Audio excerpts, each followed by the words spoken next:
안녕하세요. 잡시광입니다. 한국이 중국발 입국자에 대해 방역을 강화하자 중국은 이에 대한 보복 조치로 한국의 단기 방문 비자 발급을 중단했습니다. 그러면서 관영 매체들을 통해 자신들의 조치가 정당하다며 합리화에 나섰습니다. 환구시보를 비롯한 관영 매체들은 중국인이 한국 입국 과정에서 모욕적인 대우를 받았다고 주장하며 한국 정부를 비난했는데요. 그런데 이 매체들의 논조는 최근 중국에서 돌고 있는 유언비어와 전혀 다를 바가 없었습니다. 최근 중국에서는 이상한 이야기가 돌고 있습니다. 한국의 방역 조치가 중국인만을 대상으로 한다. 한국의 격리시설에 침대가 없고 온수가 나오지 않는다. 한국에서 중국발 입국자를 식별하기 위해 노란색 카드를 차도록 했는데 이건 중국인을 범죄자 취급하는 것이다. 이런 주장들은 대부분 사실이 아닙니다. 그런데 언론이라고 말하기에도 부끄러운 중국 매체들은 루머를 사실 확인 없이 그대로 싣고 있었습니다. 대표적인 거짓은 한국이 중국 확진자를 암실에 가뒀다는 것입니다. 한 중국 입국자가 한국에서 확진자라며 입국이 거부된 채 작고 어두운 방에 감금되었고 한국의 격리시설은 침대와 온수조차 없는 열악한 환경에서 있었다고 말했는데 이는 당연히 거짓입니다. 그런데 중국 매체들은 이를 사실 확인도 없이 그대로 보도한 것입니다. 그러자 한국보건복지부는 중국발 단기 체류 외국인 확진자에게 한국이 어떤 격리시설을 제공했는지 상세히 밝혔습니다. 보시는 사진은 개별 침대와 온수가 제공되는 호텔 객실입니다. 이곳이 중국발 단기 체류 외국인 확진자가 머무는 곳입니다. 격리 대상자는 중국발 입국자 가운데 인천공항 내 PCR 검사에서 양성이 나온 단기 체류자입니다. 한국복지부는 이곳은 최대 205명이 입실 가능한 3개 호텔을 격리시설로 운영하고 있다. 이곳은 대한민국 국민도 이용하는 객실로 객실마다 모두 침대가 비치되어 있고 온수를 기본으로 제공하는 깨끗한 화장실로 구성되어 있다고 설명했습니다. 뿐만 아니라 제공 중인 격리 호텔에 전문 통역사를 배치했고 이불, 수건, 개인용품을 요청 시 즉시 교체했으며 해열제 등 상비 의약품도 제공하고 있었습니다. 심지어 이번에 한국이 제공한 격리 호텔 중 3곳은 평소 중국 관광객들이 이용하던 관광 호텔급 이상의 객실이었습니다. 중국인 확진자들에게 과도할 정도로 호화로운 시설이 제공되는 것 아닌가 싶은 생각이 드실 텐데요. 다행히 이 격리 호텔의 이용 비용은 당연히 확진자 본인이 전액 부담해야 합니다. 더구나 확진자에 대한 격리 조치를 중국인만 한다는 루머도 떠돌고 있지만 이것도 사실이 아닙니다. 중국에서 출발한 사람들은 한국인을 포함해 국적과 상관없이 모두 입국 전후 2차례 코로나19 검사를 받아야 합니다. 다만 한국에 90일 이내로 머무는 단기 체류 외국인은 공항 도착 즉시 검사를 받고 확진 시 임시 격리시설에 머무는 반면 내국인과 장기 체류 외국인은 거주지 보건소에서 검사를 받고 재택 격리하는 것이 다릅니다. 단기 체류 외국인은 중국인뿐 아니라 중국에서 출발한 다른 국적자도 포함되며 이들 중에는 한국에 보호자가 있거나 보호자가 보증하는 경우에는 재택 격리도 가능합니다. 사실 중국에서 다른 것도 아니고 확진자 격리시설을 가지고 트집을 잡는다는 것은 웃음밖에 나오지 않는 일입니다. 그간 중국이 확진자에게 제공하던 격리시설은 이루 말할 수 없이 처참한 수준이었기 때문입니다. 보시는 것처럼 중국은 상하이에 이런 대형 격리시설을 운영했습니다. 인구가 워낙 많고 확진자도 많은데 비해 의료진과 의료시설이 턱없이 부족하다 보니 이렇게 확진자를 한데 몰아넣었습니다. 격리라고 하기에도 애매해 보이는데요. 국제박람회가 열리던 대형 시설에 침대와 칸막이만 놓고 이렇게 격리시설을 만들었으니 한국에서 제공하는 격리호텔과는 제공하는 음식과 편의 서비스가 하늘과 땅 차이였습니다. 시설의 열악함을 논할 수 있는 입장이 절대 아니라는 겁니다. 더구나 이 시설들은 날림으로 만들어져 중국 우한에서 확진자 격리호텔로 사용 중이던 호텔이 붕괴돼 현장에서 70여 명이 매몰되는 사건까지 있었습니다.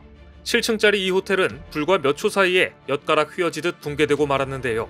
사건 발생 바로 직전에 1층 상가를 개조하는 공사를 하고 있었다고 하는데 공사자들이 기둥이 변형되는 현상을 발견하고 다급하게 건물주에게 사실을 알렸지만 불과 3분 뒤 이 건물은 붕괴되고 말았습니다. 이 붕괴 사건에 대해 중국 내부에서도 애초에 날림 공사로 지은 호텔이 아니냐는 비판이 쇄도했습니다. 결국 중국 네티즌들은 이번 발표로 한국이 훌륭한 격리시설을 제공하고 있음을 알게 되었고 이제는 한국에서 격리되고 싶다는 이야기까지 나오고 있습니다. 한국 외에도 미국, 영국, 네덜란드, 스웨덴, 독일 등 세계 각국이 중국발 입국자의 빗장을 걸어 잠그고 있습니다. 그런데 유독 정반대의 길을 선택한 나라가 있으니 바로 태국입니다. 태국은 지금 어떻게든 중국 관광객을 많이 유치해 관광 산업을 살리고자 태국 부총리 겸 보건부 장관까지 나서 입국하는 중국인 관광객들에게 화환까지 선물하는 이벤트를 선보이는 등 중국 관광객을 유치하려고 몸부림치고 있습니다. 특히 태국은 중국발 입국자를 대상으로 한 추가 검역은 없을 것이라고 못 박았습니다.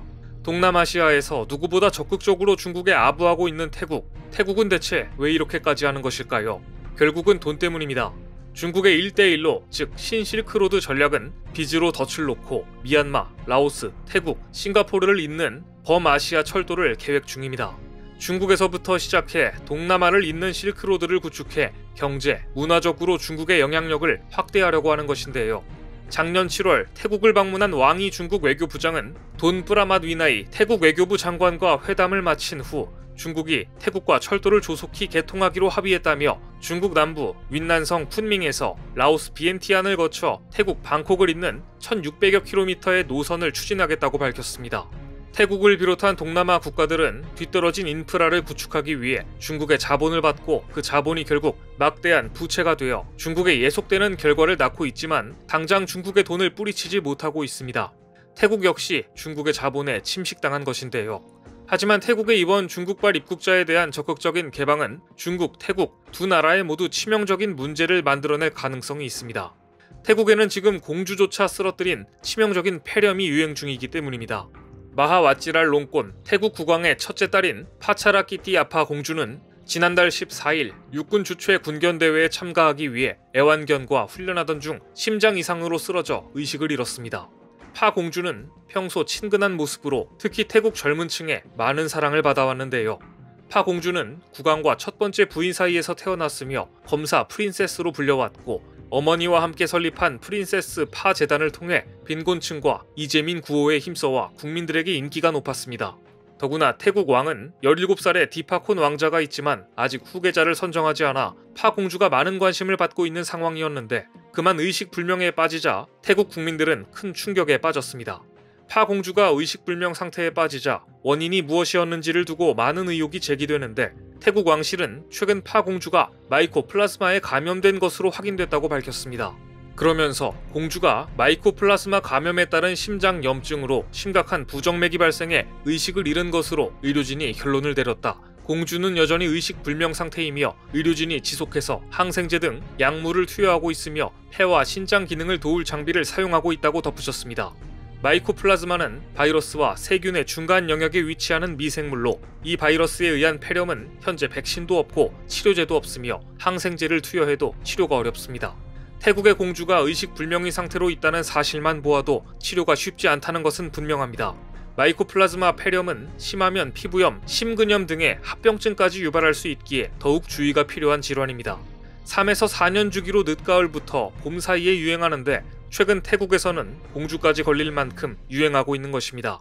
이처럼 심각한 심장 질환과 폐렴을 유발하는 마이코플라즈마가 유행하고 있는데 여기에 코로나 바이러스에 감염된 중국인 관광객들까지 대거 입국한다면 태국에서 코로나 바이러스와 마이코플라즈마가 뒤섞여 변이를 일으킬 가능성도 배제할 수 없습니다.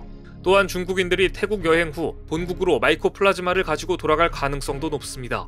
세계 각국이 중국에서 오는 입국자에 대해서 방역을 강화하고 면밀히 주시하는 것은 그만큼 현재 중국의 코로나 급증 상황이 우려되기 때문인데요.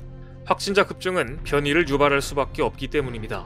주요국의 방역 지침을 따르지 않고 결국 돈 때문에 중국발 입국자를 규제하지 않는 태국이나 자국인에 대해 방역 지침을 적용한다고 보복 조치를 휘두르는 중국이나 어쩌면 정말 후회할 결과가 기다리고 있을지도 모릅니다. 오늘 준비한 소식은 여기까지입니다. 댓글을 통한 여러분들의 많은 의견 기다리겠습니다. 시청해주셔서 감사합니다.